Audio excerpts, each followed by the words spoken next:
The weather forecast of March 17, 1925, called for rain the following day, with colder temperatures in the evening.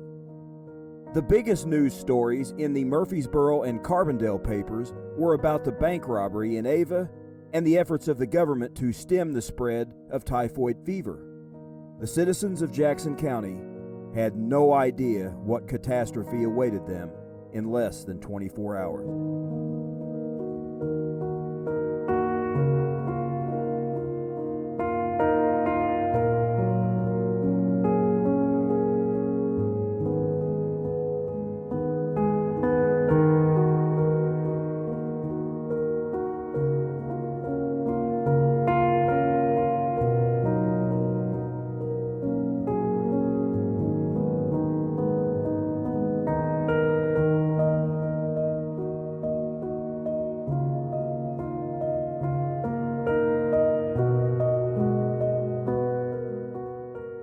It's estimated by the weather experts the tornado was traveling 60 to 70 miles per hour, giving people little to no time to react once they realized what was occurring. No one could predict the tornado about to strike would become the deadliest tornado in U.S. history, a record grimly held for another 100 years and counting. There are no pictures of the tri-state tornado. There are only pictures of the devastation. What you are about to see are but a few of the images captured by professional and amateur photographers alike, whose diligence in documenting the destruction helps us travel back 100 years to witness the immediate aftermath of the storm. The tornado crossed the Mississippi River in the bottomland of Jackson County. Gorham, at the time of the tornado, was a community of approximately 500 people. The tri-state tornado struck at approximately 2:25 p.m. and leveled the little village in minutes. The time estimate comes from the clocks found among the ruins. The newspapers reported 120 buildings in the town were destroyed and only 10 were worth rebuilding. Very few homes had basements or storm cellars to hide from the tornado. The 2-story brick school was badly damaged, killing 8 students between 12 and 14 years old, and 1 faculty member. It is estimated 34 people were killed in Gorham, with dozens more injured. The tornado completely destroyed many farms, killing more people and many farm animals. In less than 10 minutes, the tornado traveled from Gorham and entered the outskirts of Murfreesboro at 2:34 p.m. In 1925, Murfreesboro had a population of approximately 13,000. Major businesses in Murfreesboro were completely destroyed or badly damaged. The M&O Railroad shops, located between 17th and 19th Street and extended from Walnut to Gartside Streets, was the largest employer in Murfreesboro, with some estimates showing a workforce of over 1,000 strong. It was leveled, killing about a dozen workers. The roundhouse, once protecting some of the great steam locomotives, was demolished in the blink of an eye. Freight cars weighing several tons were derailed and flipped on their sides by the mighty winds. Cast by the wayside, as if they were no more than toy trains played with by a careless child. The damage was so significant that the company never rebuilt and moved operations to Jackson, Tennessee. Neighboring the rail yard along 17th Street was Reliance Mill, with its towering grain bins visible for many parts of town. At one time, the mill was producing 500 barrels of flour per day, much of which was exported. Like the M&O yards, the mill suffered irreparable damage and was never rebuilt, significantly altering the landscape through what was once the largest industrial area of the city. Later in the day, the railroad debris caught fire and spread to the ruins of the businesses along 17th Street.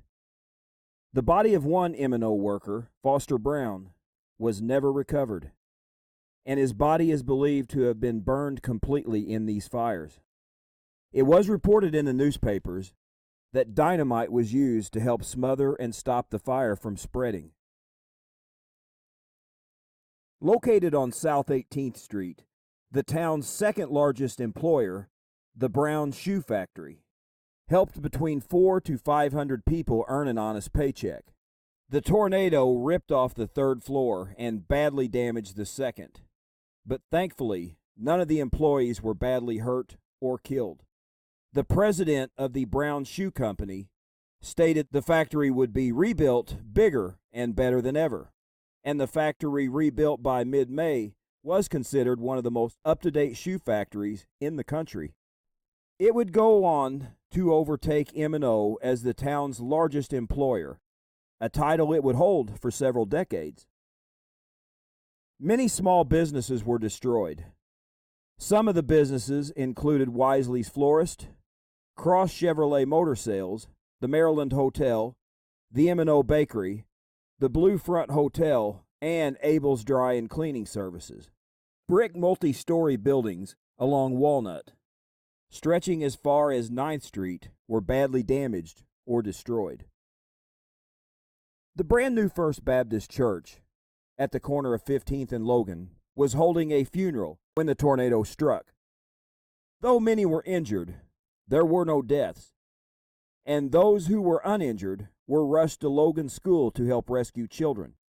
The church was a complete loss, as was the parsonage. By the end of December that year, it had been rebuilt and still stands today. The Murfreesboro High School, now the middle school, was badly damaged, killing 3 seniors.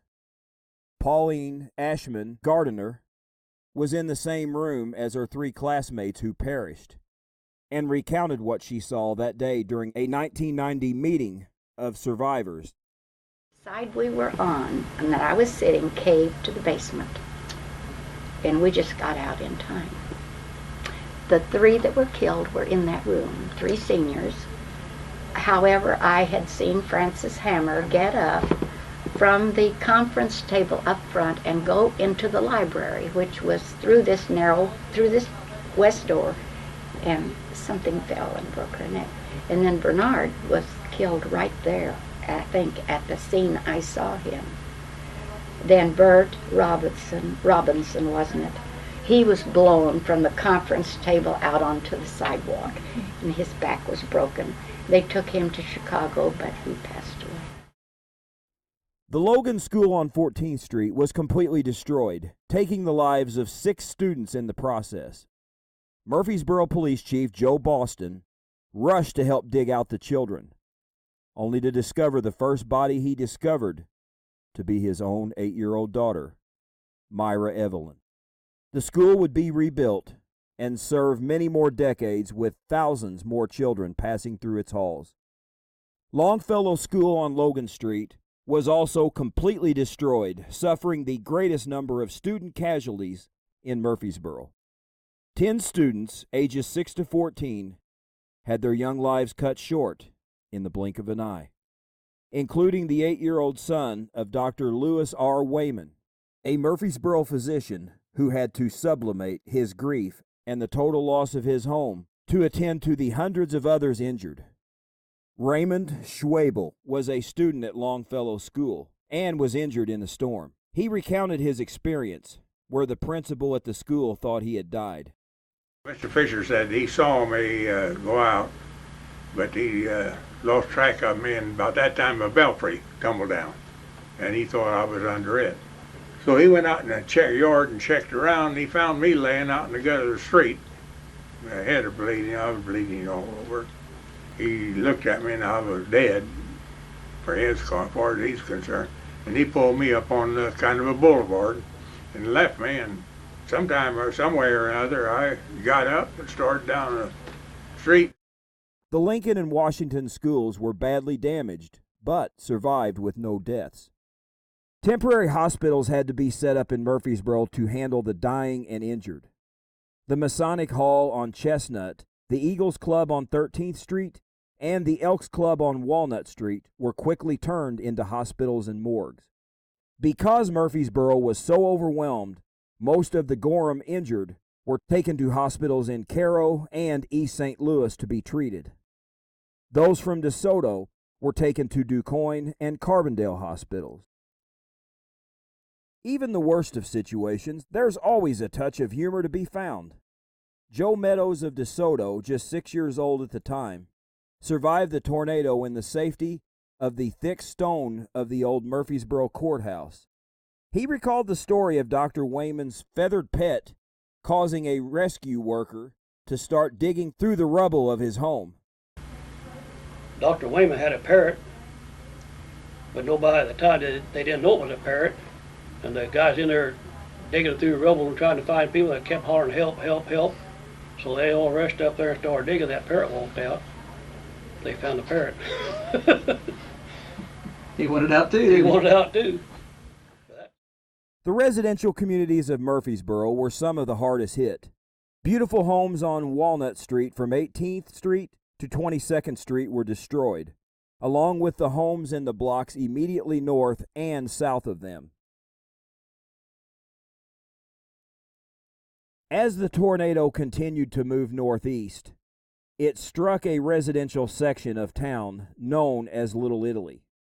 Some of the older residents of Murfreesboro still refer to this area by that name.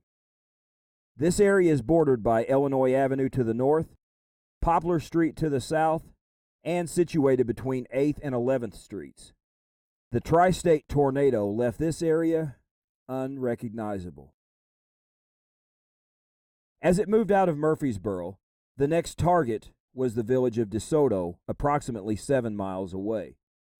6 minutes after it entered the town of Murfreesboro at 2:40 p.m., the tornado entered DeSoto, a railroad community of approximately 500.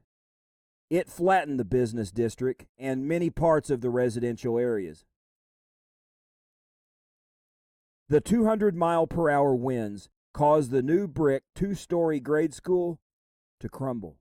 The second-story classrooms collapsed on top of the first story. More than 20 children were killed almost instantly. As with Murfreesboro, town landmarks disappeared, causing confusion to those digging out of the rubble and those helping rescue survivors. Including the school children, approximately 69 people were killed in DeSoto. Weather watchers 100 years later still consider this to be the worst tornado event in American history. The tri-state tornado traveled 219 miles, crossed 11 counties from Missouri to Indiana, and killed approximately 695 people. More than 300 of those who perished came from Jackson County. This film and the entire 100th commemoration are dedicated to those that died and the survivors who lived to share their stories.